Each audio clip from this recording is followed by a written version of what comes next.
3 minutes gone past the hour of 9 o'clock. Good morning to you, Grenada, Carriacou, Petite Martinique, the rest of the Eastern Caribbean, to you wherever you are. It's a glorious, sunshiny Monday morning. It is the 9th day of the month of October. And who would have possibly imagined that a year ago, at this time, we've been thinking, well, not in a year actually, in January, we've been thinking of imagining that we were in October, literally setting the countdown towards Christmas. Well, wherever you are, I want to say thank you for being part of this, another edition of To The Point for today, the 9th day of October. For our listeners, our viewers, we say thank you. Those of you that's on social media, we say thanks for being part of the conversation. Monday mornings, as you've come to expect, we invite the man himself, no less a person than Sir, Master Sylvan McIntyre, my brother, my friend, comrade. Good morning. Good morning to you. How was the weekend? How have you been? Weekend has been good. It's always a good thing to have some time off, time down. Mm-hmm. And it's also good to have some time to reflect and what you call to reboot the engines and get yourself recharged to face the new week. And that's what I have done over the weekend. So my weekend is always mixed with different things, different activities, and I look forward to Monday.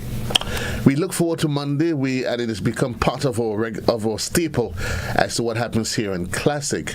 And this morning we'll be chit-chatting about threats to national security. Yes. In the context of natural disasters, and not very often we consider it. What are the potential downsides to having to deal with a natural disaster as it is? Right. And it's a conversation that become more timely as we look around the world. We see in the Hurricane Atlantic season, earthquakes this weekend in Afghanistan. Right. We've had all these different issues at various points in time. And very often, as we did some 20 plus years ago, we tell ourselves that God is a Grenadian. Yeah. Yeah? Yeah. But Ivan reminded us that while he's a Grenadian, he probably has dual citizenship though. Yeah. Or global citizenship. That's exactly who he is. So there is no conflict of interest with God, where God is concerned. He acts everywhere. So let's put it into consideration as we talk about what is, or would we refer to as a natural disaster? Yeah. You know, JC, while I really love your intro and the context in which we are going to be speaking this morning, I'd like to, openly express my gratitude, my pleasure to be co-hosting with you on Mondays. I mean, you're my good colleague. I think you understand concepts and the conversations, and we generally have that kind of synergy that we normally would release on maybe one-on-one and at open forum. And it's always a pleasure to sit alongside you this morning. Well, it's always a pleasure to this program. But I don't want to spoil you though. No. So you're gonna go sometime soon? Sooner than later. Okay, that's okay. I'll get used to working with But I'm right here. Yes. But what we normally would do though, before I the recap, the topic, we do also a little recap, and also we do aspect of the past issues that happen locally and sometimes regionally, maybe internationally as well, and how we can chime in, and we try to take some cue, some page, some example or lesson learned from things happening around us. Well, we can probably start in what's happening in Israel. Yeah, that's the Gaza and so forth. Hamas attacking Israel over the weekend, and Prime Minister Andrew Holness from Jamaica openly came out and condemned the action. And I'm sure Grenada and Carriacou will do likewise in terms of really condemning the action of these kind of things that affect people. And when they affect people, again, the whole issue of the topic that we're going to be speaking about, national security, and how that fabric could be eroded, and how things can be, and people could infiltrate your system, and how it could have very negative consequences on the economy. But not just economic, because at the end of the day, it's human beings that suffer. The aged and women and children are sometimes the most vulnerable, and we have to look at that kind of a fabric that the national authority will have responsibility for ensuring that takes place. So that's in the wider context, that's the Middle East. And then in the Caribbean, we had threats of Philippines and others that came through, and some of our islands did get some water and other things of that sort. And actually, there was some levels of damage in Barbados. They had some flooding issues. There was some in St. Lucia and further up Antigua and Barbuda. Again, they were spared the worst of natural impacting hazards. And so Grenada is again blessed. I did have a call asking for a report from one of the bodies that I associate with out of Barbados, asking what impact Philippines had on Grenada, and I was just so pleased to say minimal or nothing. We smile yet again. We smile, and then it hit right back home to us in terms of the current issue, and it just struck me. A couple of days before, I was saying we seem to have gotten a bit cold on the road traffic issues and safety on roads. And so, while even the Ashley McIntyre Foundation for Road Safety, we're doing some things on the inside. We're going to be coming out with some programs and some tangible things that people are going to be seeing. But it just dawned on me that we tend to be holding the discussion on things when they happen, and not being proactive, and not being too proactive. And we hold the conversation for about 7 days. And like somebody was saying to me, or they said on the program last week, that it seemed like I'm a voice alone in the wilderness, and who's really listening, who's really taking the cue. But we've just had two very innocent people losing their lives within a 24-hour period and so on. And it really struck me really, really hard that one life is too many to lose. And it really hit home very, very strongly that to lose a child, to lose anybody under accident conditions, and something that could be prevented, something that are avoidable, human action that could be controlled, and we refuse to do that.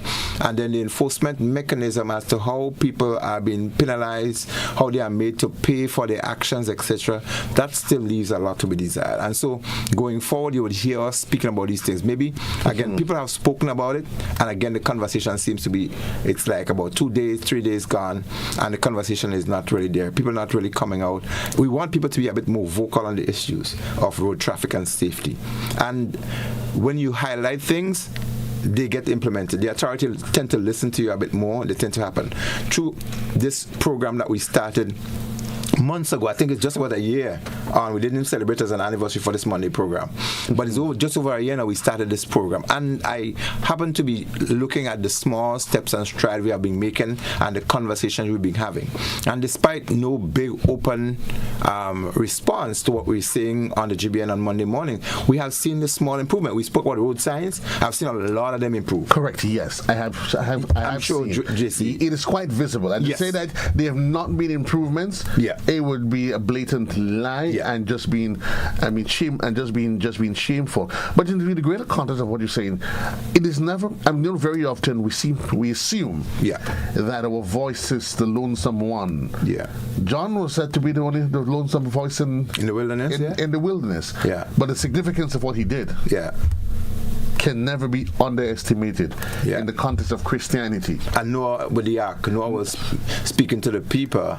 Correct. And then he was seeming to have been alone and isolated, and seemed stupid to be building an ark up on the hill in the mountain. So very often, maybe I'm not sure if we should actually make those allusions, those comparisons. Mm-hmm. But the reality is that which may seem as though it is done in isolation, that you're all alone. If you have a cause, I've often said that if you believe in it, you committed to it. Yeah. Stick to this. Yes. Keep doing that which you do, because you know that yeah, that your heart, yeah, is in the right place. Right. It is in the right place. And thank you again for that really, really useful intervention. Very often we highlight the issues, we speak about them, and I think we're not very good enough in, again, giving people the flowers and commending authorities for doing what they've done. And so the initiative we've seen, we want to commend the authority for doing that. That road sign close to the ministerial complex there that was embedded, covered in bush and so forth, I saw they cleaned that up. I saw the one by Tam CC, they fixed it. We spoke about that bin on the Grand Dance Main close to the cemetery, that there was a pedestrian cross that led right into that bin. So as you cross, you're heading right into stuff. And we spoke about in our program. It was addressed whether that you were down for it, but our conversation, I believe, led to them having to do some things about it. And really across country, we're seeing some of these things. But we want to be able to hear more, and we want to be able to see the penal justice system being a bit more effective. We want the law itself to be a deterrent. We want police presence on the lack thereof just to be a deterrent. If people understand that law enforcers are serious about these issues, the penalty is going to be so great, we think that people take less chances. And I'm agreeing. I think very often the challenge is that because we seem to think that they're not going to do anything. Yeah. Grenada is small. I know him. I know that. I mean, just imagine 2-3 weeks ago, I saw a busman. He created an infringement on the road. Yeah.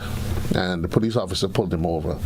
The warden, together with a uniform officer, and the warden walks up to him, and she's speaking to him, and he decides to ignore her and calling the officer in his first name. Yeah. And there's a tone in which he's doing, as though to suggest, taking she on, and yada, yada, yada, yada, yada, yada. And I remember having this, I said, listen to me. Where's the warden? You committed an infringement. You were wrong. Yes. You were not supposed to stop. Is there a bus stop here? Yeah. You were told to stop. If you're wrong, you are wrong. Yes. But it's a way we have of trying to dismiss authority. Yeah. Because even though you might be friends with the individual, you still don't have to try to flaunt it in the face of the public. Yeah. If you're wrong, you committed an infringement. When you want to say, officer, I apologize. I'm sorry. And then and it makes the officer looks even less. Yeah. When you take that position. Yeah. But thank God in his case, he had some savvy in him to say, listen, you are going to get your ticket. Yeah. You know? But some of those things that we do, they try to make ourselves look better. Yeah. Not realizing we're just doing ourselves a greater harm, the general public in a whole. Yes. And somebody mentioned, I remember on one of the programs we held, that said that Grenada is becoming like a lawless state. I said like a lawless state and not a lawless state. And we have to really watch that really carefully. But hold on, though. I often say this. I say we are a lawless state. You say that it is already? No, and I say it with no disrespect. I mean, I have... You want to say that with some level of conviction? Yes, we are and have become a lawless state. I don't want to say that. No, and I would say it openly. Yes. Because our behavior and our attitude towards the law, very often, we're not lawless in the context of, let's say, we in Eden Gardens, somewhere in Jamaica, with fellas ducking bullets and all those sort of things. God forbid. We're not in Gaza Strip. We're not in those kind of things. Yeah. But lawless in the context of how we treat with the law. Right. We know the law. And I would see, for example, you in town, busmen want to play cat and mouse with the police. Yes. Where one walk in and peep in and... Yes. If you know it's against the law. Yes. I take, for instance, the issue of the sidewalks. Yes. And the other day I asked two police officers, officer, is there a law against venting on the sidewalk? And parking on the sidewalk. Okay. But why do we do it? Yes. So I asked a vendor, and his response was, boss, I have to hustle. And I have to eat a food. I have to eat a food. Yeah. So I said, you will eat a food at the expense of breaking the law. Yes. And he's like, breaking the law? I do that since... And therein is my argument for saying that we come in, but we are. Okay, JC, I got you. But then again, that's just my opinion. Yeah, but I am subject to disagree with you, right? And I want you. I'm not totally agree. Right, okay, good. But we understand. Yeah, we understand, of course. But in the context of that, I don't want to label the conversation too much, but I think what we're saying here is really useful in general law enforcement, and that will infringe on national security that we're going to be speaking about later on. But in terms of how we approach law enforcement officers and how law enforcement officers assert themselves as well, and that has a great implication. And I want to commend the Ministry of National Security now openly for the initiative that they've taken to appoint a human resource officer for the RGPA. Long overdue. And that it's a step in the right direction, but it doesn't require just a human resource officer, it requires a department. If you're dealing with a magnitude of over 1,000 plus people, almost 1,500 individuals, and you would have just an individual to look at human resource, you're saying that you have a problem. You could have a problem on your hand. So while that is a step in the right direction, my personal suggestion is that it needs an entire department to look after the entire well-being and the resource that law enforcement require. Now, the law enforcement, the inability to have a presence, equipment and facilities across country could impact on national security. It could also impact on law enforcement in general.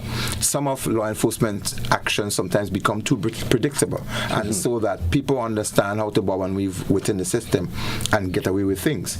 Now, that has to do a lot again with, you would hear the issue of manpower.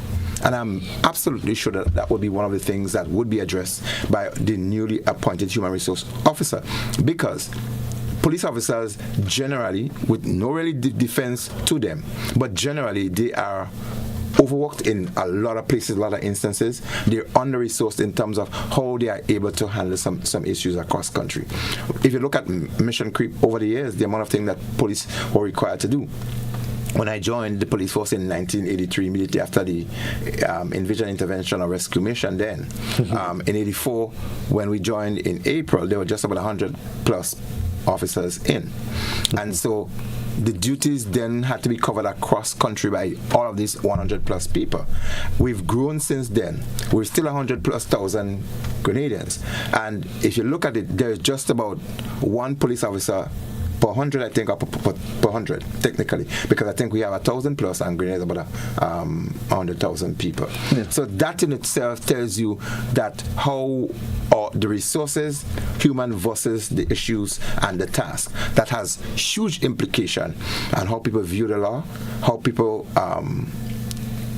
how the law itself is being enforced, and the ability to stay on top of the issue before it gets out of hand to become a national security concern. And this is where we're going to be speaking, not in a broad context, because that will take us a week to discuss the overall national security issues, but we want to be zeroing in on the area because that's my area of specialty that we speak on, disaster risk reduction and disasters and so on, and how actions and the inability to have certain things can impact on national security. And just to tie in the fact that human resource officer, and just add to the fact that the police officers are overworked. Yes, they are. And I can see some people saying they are overworked. Really? Are they really overworked? You feel that impression coming back through the airwaves, right? Yes, because just by the way, the attitude that there is to police officers. Keep it in mind that policing, there have been attempts, not just attempts, there have been efforts to change the way we see policing. Yes. That police are not the big lords trying to wait for you to do something wrong, then to pounce on you. Yes. They're trying to take that softer approach, a more proactive approach. Yes. And in being proactive, it sometimes means that you need to get more officers out there to deal with issues. So we're not waiting for a riot, an issue to go begging. Yeah. But you take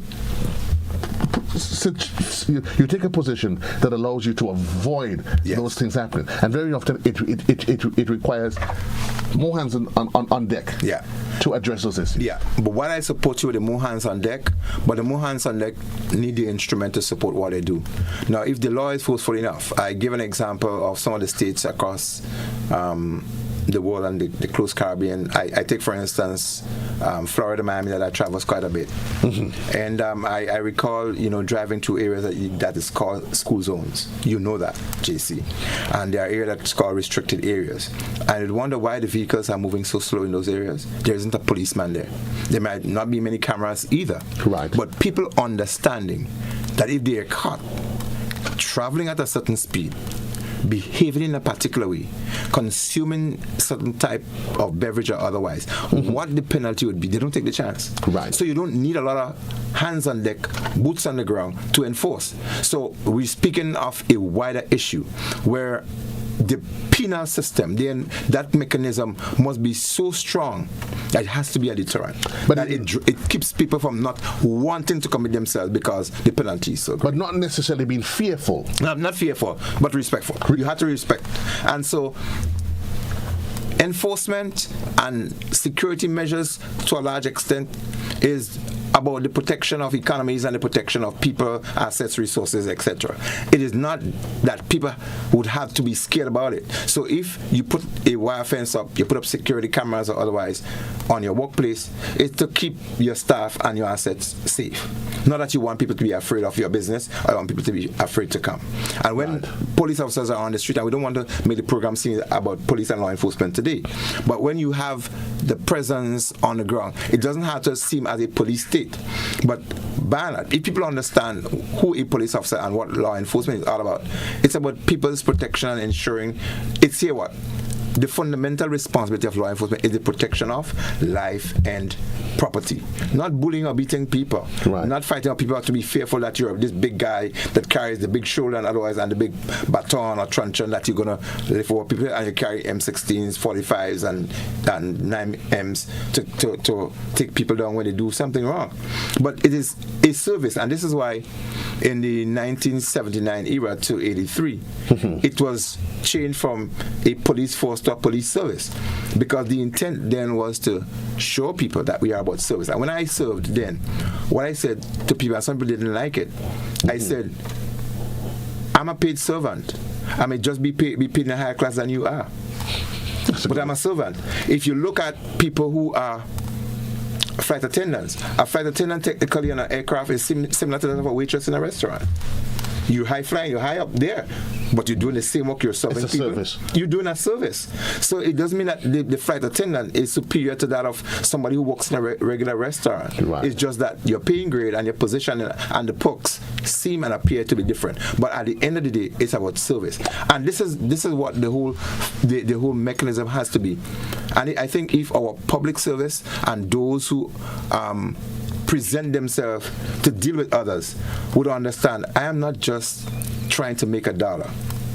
I am not doing a work, but I am doing I am a professional, and I am doing something that I enjoy doing, and I am doing something that I can get some remuneration from. But at the end of the day, it is a passion, it is a love, because at the end of the day, what you do is serving people. And that sort of culture is what comes to the fore in terms of natural disasters. Yes, sir. Where you see a police officer on the ground, yeah, that you understand that he's not here to lord over you. Yes. But he's here to provide you with a service. Yes. That's to ensure, because I guess it's a nice way for us to softly slide back in. To slide back into the main issue. And I want us to go straight, though, to get people to appreciate the nature of the conversation. We're going to go straight back to Hurricane Ivan. And what happened as we talk about the risk to national security. Yes. In the eventuality immediate of a natural disaster. Right. Hurricane Ivan came hours later. Fellas are out looting and behaving in ways that just seem totally. You start wondering, what? Like those fellas planned the hurricane? Yes. Yeah. So before I again delve deep into it, there's one person who won't be happy with you, Dr. Terence Walters. Right. He continued to insist that disasters are not natural. And we grew in school to learn that there are natural and man-made disasters, right? There are disasters that are naturally caused because of natural hazards. Okay. But disasters are not natural. And I'm sure Mr. Walters will be happy that I sit next to you and I corrected the issue and I gave the technical definition for disasters and hazards. For having provided the same, I acknowledge. Yes. So yes, absolutely. So the issues that we speak about, like Hurricane Ivan, which was a naturally caused disaster, and I want to remind again, our program is a lot sometimes technical, education, otherwise. Yes. So there are people who said, I didn't know that that's what a disaster. I thought a disaster was something like a hurricane, an earthquake, right, flooding, and so on. No. Those are natural hazards that can become a naturally caused disaster, right? But it doesn't mean that it is a natural disaster. It's a natural hazard and the two things that come in is a hazard and a disaster. What is a hazard? A hazard is anything that has the potential to cause some injury, damage to people, the environment or economy. You can't have one without the other, though. Yes, you can. You can? Yes, you can have a hazard impacting that does not become a disaster. Right. So here is the definition for a disaster. A disaster is any event that has occurred, whether it is human-induced or natural, that has impacted so strongly or so severely that it overwhelms the ability of an individual, a community, a country to deal with it. Okay. And so that can, of course, be in varied degrees. Yes, please. And so you may have a community disaster, you may have a zonal disaster, and you may have a national disaster. The key thing here is that the impact, something has happened. It has happened so severe that it overwhelms your ability to deal with it. It now becomes a disaster. Okay. Or other than that, it's just an emergency. It could be just an event. If you are able to deal with it, if you are able to recover from it, you don't need no help. Or otherwise, it is an emergency or an event that has occurred that you're dealing with. But if it gets to the place where you are overwhelmed, so for instance, if St. Andrew has a situation, that St. Andrew, it is only a disaster for St. Andrew, because we have to get resources from St. Patrick, St. David, and St. George to help them. So it's only a zonal disaster because that area of, and this is why when Molinier was impacted, that area, it was not in national disaster, even though it may have national consequences because the national coffers will be taxed. Right. But it is just a zonal disaster, not a national one. So in the context of your big question as to how we view national security where hazards or disasters are concerned, let us lay it against the backdrop of Hurricane Ivan of the recent past. We had Hurricane Emily that affected us. We have Lily and Lenny's of the past, and we had Janet before my time that affected Grenada. In the wider context of the Caribbean, we've had Haiti as a big Caribbean worst case. We've had the BVI in 2017 as another case where Irma and Maria struck. And then we had Dominica and some of the other islands there closer to us, where the same Maria devastated them. And in 2019 there was Hurricane Dean that devastated the Bahamas. All of these things, you may hear people speak of the threat to national security and the impact of national security. And if we look at Haiti now, that's having a serious security crisis, led down to a large extent by how we treated them as CARICOM people, and now we are trying to generate the image. And I was one of those who spoke out about CARICOM's input and how we are allowing Haiti, to fester and bleed, and the people there to go on.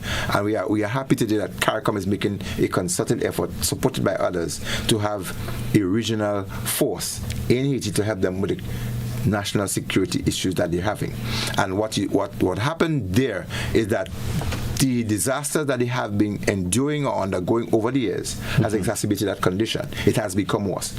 We are raising these on programs because when your neighbor far or close house is on fire, you better wet yours or take some steps that you don't get there. When you look at the issues happening in some of the islands closer to us, where crime and violence are affecting countries and where life becomes unstable and unsafe, where people have to put up more burglar bars in their businesses, where they have to get more security guards, put up fencing and so on, that tells you that there is something happening about your security issues and so forth. So let us look at our context in Grenada here. And as I said, we're raising the conversation because we don't want when it gets to a point, and it's not if but when it happened, that we caught swimming without life jacket and other things, and we are not able to swim. Right. But we are able to keep our feet and our paddles there so we can stay afloat. And so we're raising the issue so that we can be able to deal with it.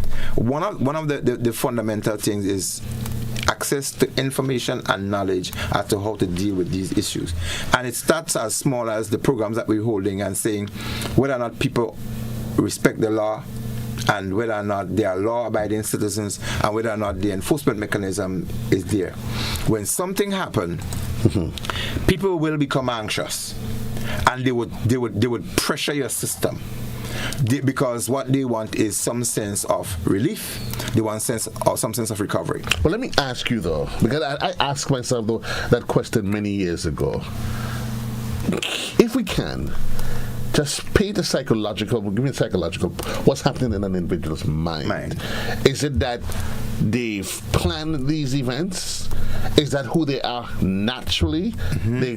Or is it you get to a moment in time where all seems lost, and then is it that innate primal survival instinct that says, I am going to die if I don't do something, that brings out the animal in us, and we seem to choose all of these unappreciable engagements that we get involved in? Sometimes it could be all of the above, and then we can boil it down to a defendable quotation that force of circumstance drive people to certain action, and that is no defense for people to do things that are wrong. But if we are operatives, if we are technical people, administrators, it is our responsibility to foresee, to project, and to be able to plan. And this is where the knowledge and the experience of those who came through it is very important and critically important. Prior to 2004, we were grouping around in the dark for things to handle naturally impacting hazards that could create disasters. And when we had it in 2004, not that we did not have a plan for hurricanes and so forth, but those plans were never really put to the test. And so there are a lot of things that had to come out. And there are a lot of things that had to be on the go. I take the police for an example. The police was brutally criticized for their inability to be able to secure places, individual and things, because they themselves were impacted so severely. Uniforms were gone, stations were broken, vehicles were swamped in water, flooded out, etc. And mobility was limited and all that. So it was chaotic. But to their defense, learning from the experience, coming from 2004, in 2005, there was almost 360 degrees turnaround in how the police responded to a natural hazard impacting like Hurricane Emily. The police wrote a plan called the Emily Plan. That corrected and put things in place totally, almost 100% to what was lacking in 2004. Now, this is what we need to be able to do nationally. The issues that came through as a result of events, we must be able to document them properly, appropriately, so that we can use lessons learned to inform our future. And while we're on the issue of lessons, it's important that we use those lessons to highlight the importance and not necessarily just treated with scant courtesy, the role of our security details. Yes. Imagine, I mean, and you have to think about it. Here we are, all faced with the same scenario. Yeah. We've been battered and bruised by a natural event. Yes. And while some of us have to be wherever with our family, police officers are now asked to leave whatever they have to deal with, leave family. You seeing all of this being done, and you now have to lift the bar, find that fortitude, that inner fortitude that says, you know what, I have a greater service to perform to my country. You know, that by itself. So, again, that in itself is a massive story. That in itself is a massive undertaking as to how, you know, you assimilate and you adapt to what's happening with you. And I think people's understanding that law enforcement is about the people who are entrusted as the custodians to do that. But policing, even there are police officers. Policing an event simply means that it has to be controlled. And so policing and security issue has to be a national responsibility. And too many times people tend to believe that keeping Grenada clean or protecting Grenada, keeping Grenada clean has to be the people that works with solid waste or otherwise. That's their opinion. They have to sweep, they have to clean, they have to pick up the garbage, and they are nasty people. They call them the nasty men. But they are the clean people because they're the ones that are cleaning. So people tend to believe that taking care of the environment are for those who pick up the garbage. It is everybody's responsibility. Collective. people tend to believe that keeping Grenada safe is a police officer and security officer's responsibility. That's not the case. And this is why we're having this conversation, that when 9/11 happened, it shook and awoke the world. And this is why it is driven across the globe that security awareness has to be a household issue, because terrorists and other people who are looking for opportunities to make an impact, to make a name, or to get some vibes off of it, will do things that will make you uncomfortable or will cause loss of lives. And so what it is saying to us, that every individual need to be more security conscious, need to be more environmentally aware, need to be more socially adept at what's happening around. So the issue of national security is everybody's business. We cannot wait on the Ministry of National Security or for police officers to ensure that things around us are safe. So it is saying that if you see something, you smell something, right, you think about something, or you hear something that given inclination it may be unsafe, it may just well be. So what you need to do, report it. Don't take the chance with it.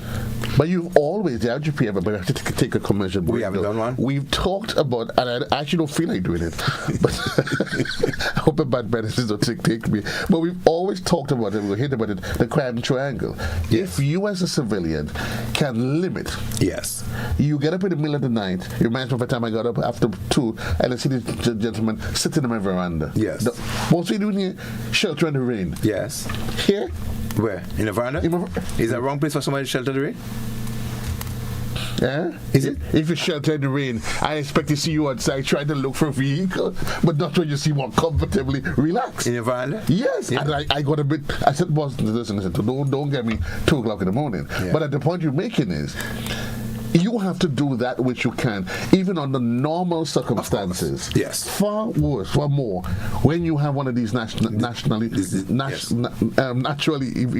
Yes. Yes. Where people, they come out of their natural elements, who they are, and we tend to be, and we're happy though. And I was hoping you can. What happens to what goes on in some, because not just in Grenada. Yeah. You see it around the world. There is some challenge to national security, and all of a sudden, people start to loot this, and you start asking yourself, well... We're going to be speaking about that after we take the first commercial break. We're going to speak about what happened in terms of how we can prevent the looting, business continuity, what people can do before, and how the state apparatus need to put some structures in place for when these things happen. So says the producer. We'll take a quick commercial break, and we'll be right back right here on To The Point.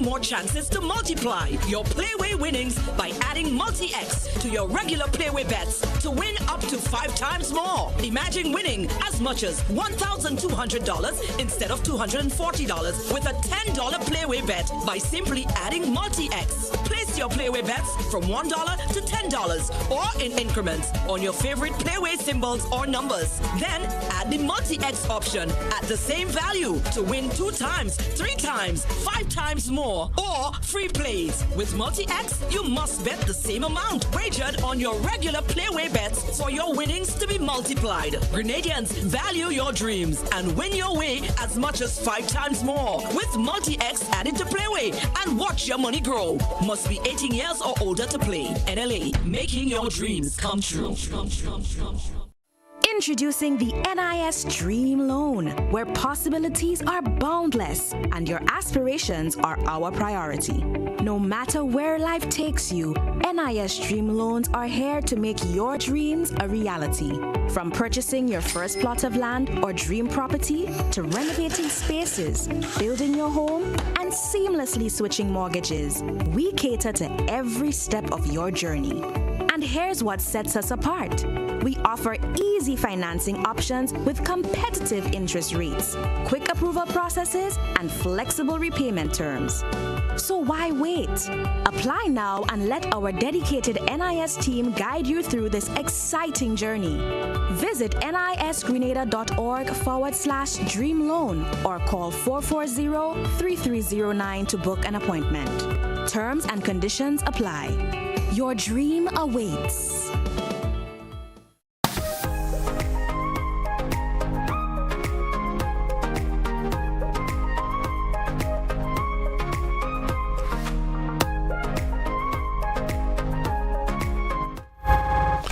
Welcome back to the program, 20 minutes onto the hour of 10 o'clock. My guest this morning, as you can well appreciate, he's here with us every Monday, and he just reminded me that it's the anniversary of the Sylvan and the GBN show. Yeah. So we are talking about national disasters, not national disaster, threat, and some of the challenges that comes when you to national security during a natural disaster. And before the break, though, we're going to take some calls in a while. I was asking you to contextualize for me what happens in an individual's mind, and you see it over and over.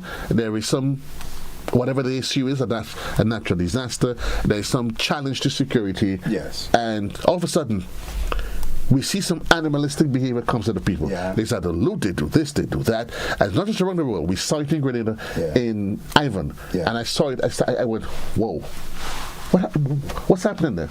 So, while some people are driven by the force of circumstance, there are others who will say they have bad habits, they have nasty habits, and they have other potentials, the animalistic tendencies in them that comes out.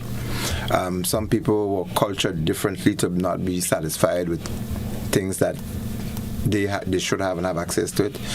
Others have been cultured to be envious and otherwise, and so when there is seemingly an opportunity to access things, that tendency comes out, so they drive at it.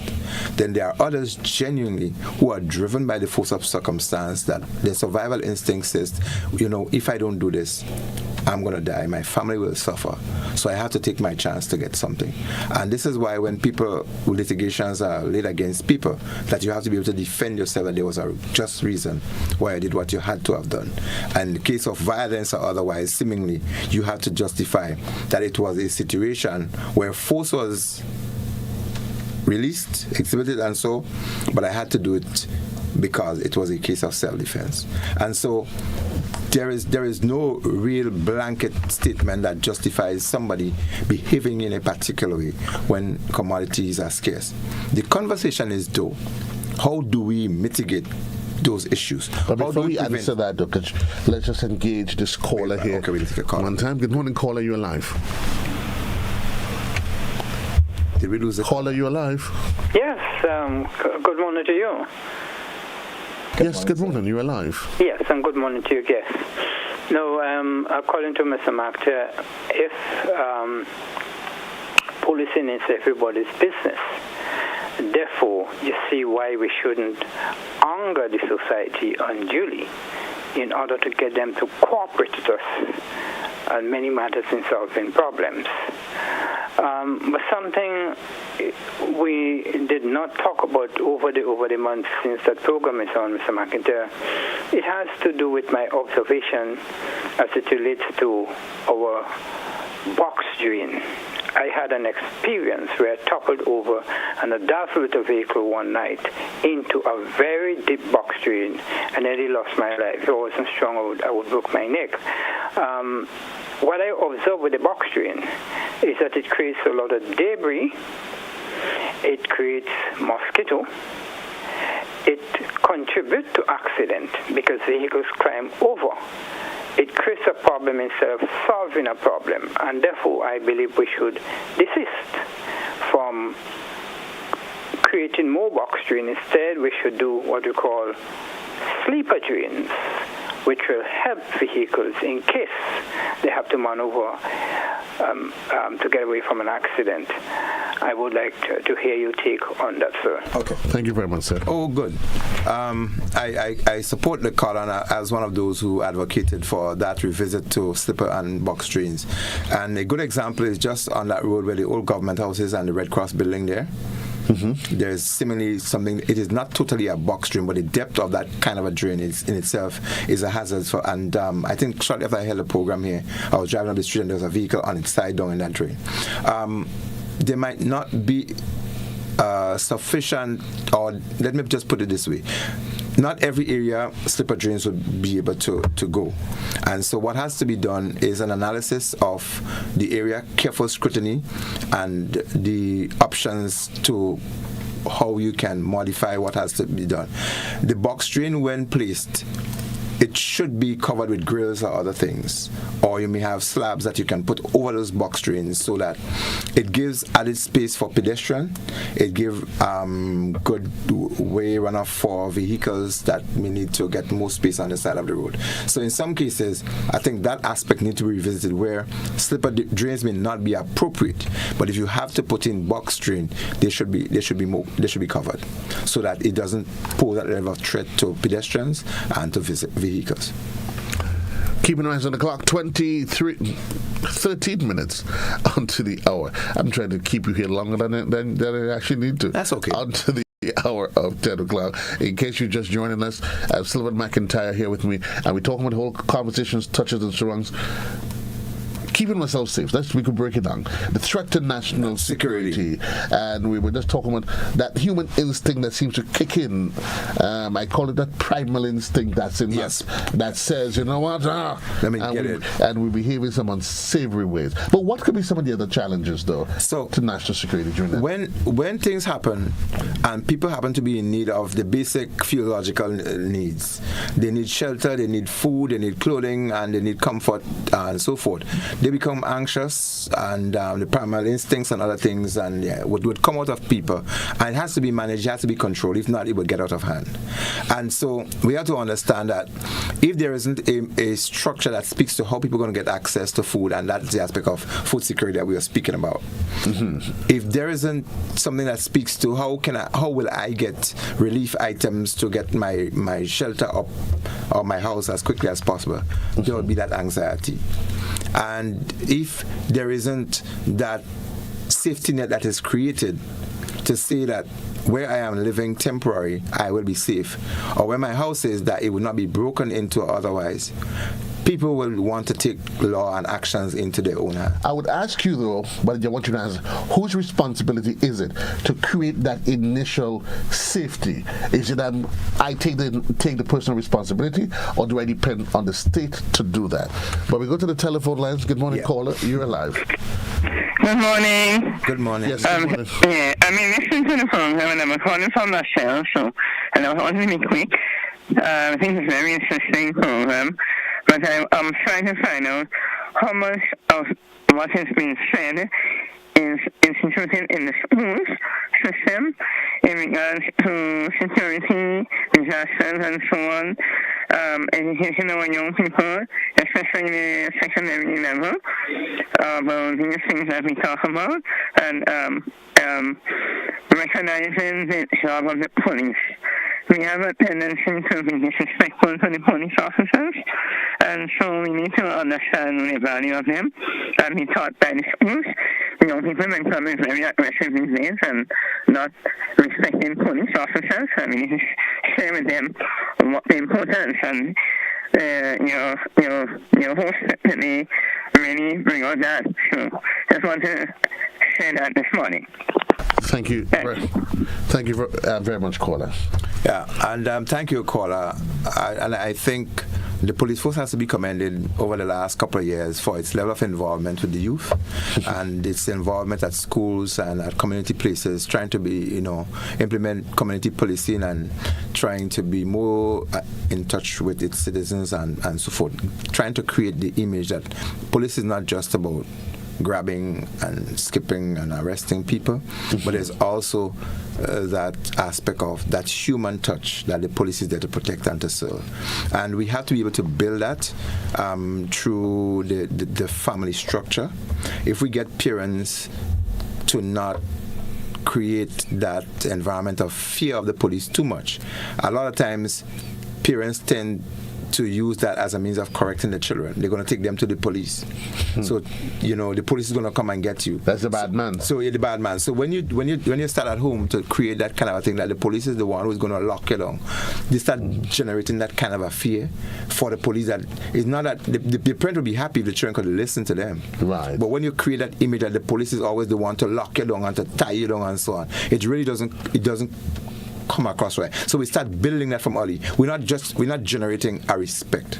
And I think in most cases, the intention is good. The intention is but good. It's how it's communicated. How it's communicated. Then, and I guess that just takes us to another conversation. So that is not what we do, but it's how you it's do done. it. But I wanted to ask you the question, and I want us to hopefully you answer it, because we're talking about human beings have basic needs: food, shelter, clothing. Yes. You take that away. Yes. Things happen to us. We behave a particular way. But I'm saying, whose responsibility is it? You remember the question? Yeah. Okay. Whose responsibility is it to create that that sense of well-being, whether or not it is on a regular day, or more so than one of these natural occurrences? Yeah. To make sure that you have those necessary provisions. Given that, NADMA, for instance, would always tell you, have enough of this, have enough of that, but yet when things happen, we start to want to blame everybody. So here what?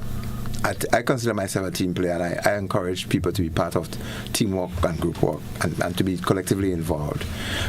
It is everybody's responsibility technically for everything, particularly where security and the physiological need things are concerned.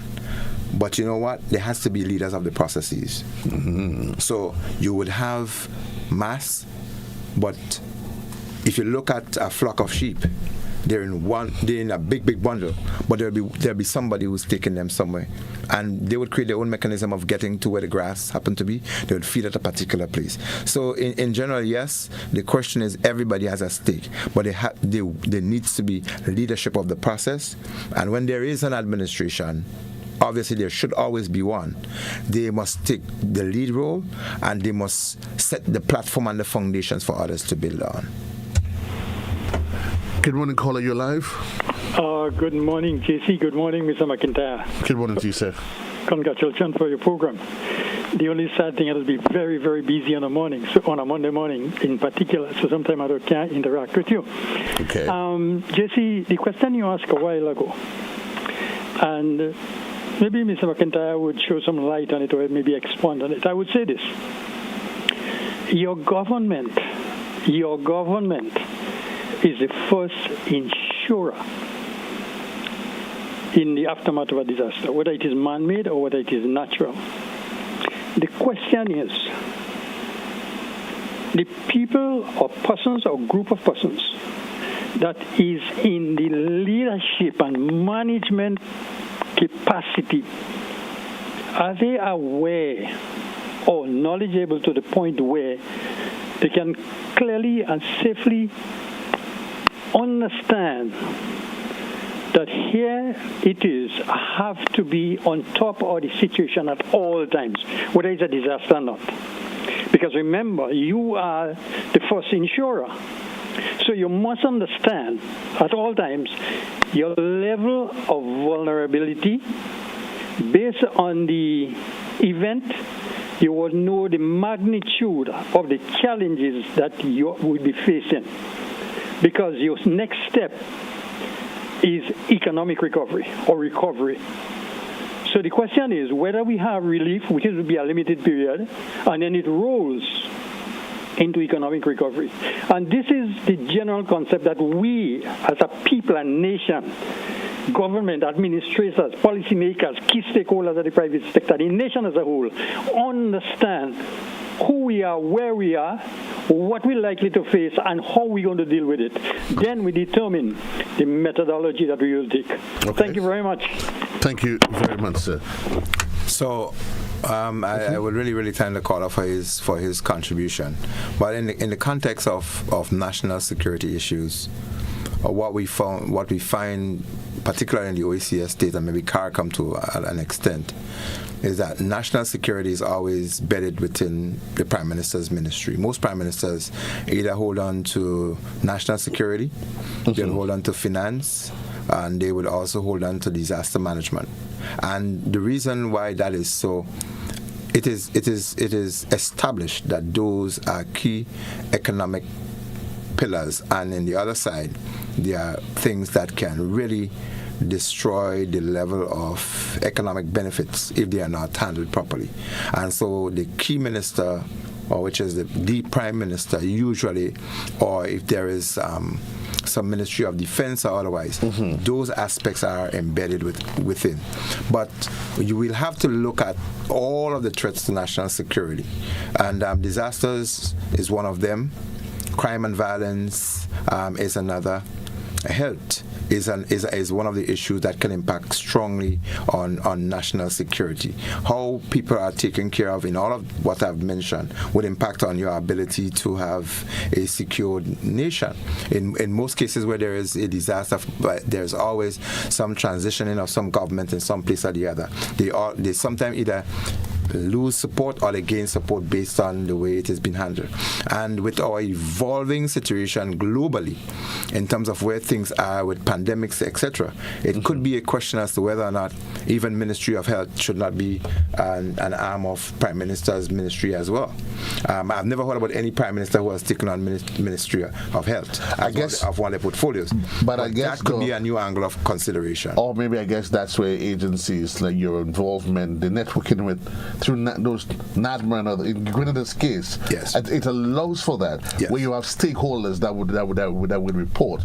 But one of the points I wanted to raise, and you hinted to it, yes, at the end of the day, the government has a responsibility. Yes. But I think what would be essential to this conversation would be individuals, families, yes, communities, yes, coming together, yes, and being able to determine and establish what our needs are and how would we respond. And I think that more than ever, because that's there is a national plan. Yes. But we have an earthquake, God forbid. Yeah. But access to yeah, a particular village. And while there's this great national plan that says Sylvan is going to run for water and Joe going to be on radio, but it might just be radio station is done. You can't go. But I think what people need to start doing is having a conversation. Families, communities. Yeah. Guys, what can we do? How can we assist? And I think it goes back to the overarching point you're making that whatever has to be done, it must be a collective conversation. Absolutely. That lends itself into what government will do in a bigger a bigger scope. Yes. So there's also the conversation that people will hold as to whether there should be a top-down approach or a bottoms-up approach. Right. It's not a one-fix all bottoms-up approach, because people tend to believe if you start a bottom-up approach, you're building and it comes up. But there are times when it has to be a top. I know structures that start from the top come down as well. There has to be something that has to be handed down so that you can build. And this is why I mentioned the whole aspect of leadership of the process. There has to be some lead. There has to be somebody who has the know-how to be able to direct people as to how to do it and how to do it and as to what to do. But the conversation that the analogy that you made in terms of the involvement of all people, all sectors, at all times, that is most important, because a government as is cannot do it on its own. If you are in leadership position and there are no followers, why are you leading? And if you are just people who are just going somewhere, where are you going without having a sense of direction? Who's going to lead you? So it has to be a collective approach where the ideas, the initiative has to be sold down, and the implementation must come from the ground up, ensuring that happens. I think maybe what we can do, and I guess and that's what NADMA and other agencies and individuals like yourself in this program, is to provide information, yes, know-how as to what can be done, should be done in the eventuality, God forbid. How do I survive for the first 48 hours while I wait on the powers that be to come in and deal with things on a national level. And I guess that's what you've always heard with NADMA would say, for whatever reason, whether it's not for not in terms of security, if you see down telephone lines, yes, electrical lines, yes, what do? Keep water. You know, there is threat of a hurricane. Make sure you have medication. Yes, your family, these emergency supplies, because they may just come in handy and may just determine how what you do fit into the bigger picture of a national evaluate a national response. Yes. So maybe before we conclude, there might be an opportunity for us maybe to go a little bit into it maybe at the next program. But there is a marked difference with security and safety. There are a lot of safety issues that comes in that impinges on security, and security issues technically guarantee some level of safety, and so that's an angle that has to be built. And the whole aspect of recovery, business continuity, and getting back to normal as quickly as possible, that has a strong implication as to the structure, the mechanism that is put in place, with the conversation that we're holding, with the initiative generated at community level, at state policy level, etc. This will give us the confidence in dealing with a naturally caused disaster or a human event. Knowledge gives you confidence, and it gives you the ability to get things done at a quicker and more effective time once you are empowered with that kind of know-how. And we're certainly hoping that the information has been disseminated as you get every Monday morning, that you take it and you put it into action. Yes, because certainly you just never know, Sylvan. You just never, ever know when you'll need it. When something will happen. Folks, this is where the conversation ends for today, Monday. Again, we want to say thank you, my brother, Comrade Sylvan. I mean, the information, knowledge is power. Power to make a difference, power to change and save lives. That's the final word for today. Tomorrow we continue, the good Lord's willing. It's going to be Opposition Tuesday, and certainly we'll engage you on another conversation on To The Point. Until then, so long everybody. JC loves you. Programming wise, for those of you that's in television, this is as far as I can take you for the day. But those of you that's in radio, the journey continues up until 12 midday. I want to say thanks to those of you who tuned in from wherever you are. We had some colleagues logged in from New York. One person from St. Lucia. Somebody from St. Lucia. We say thanks to them for being part of the conversation. Until then, so long. God bless.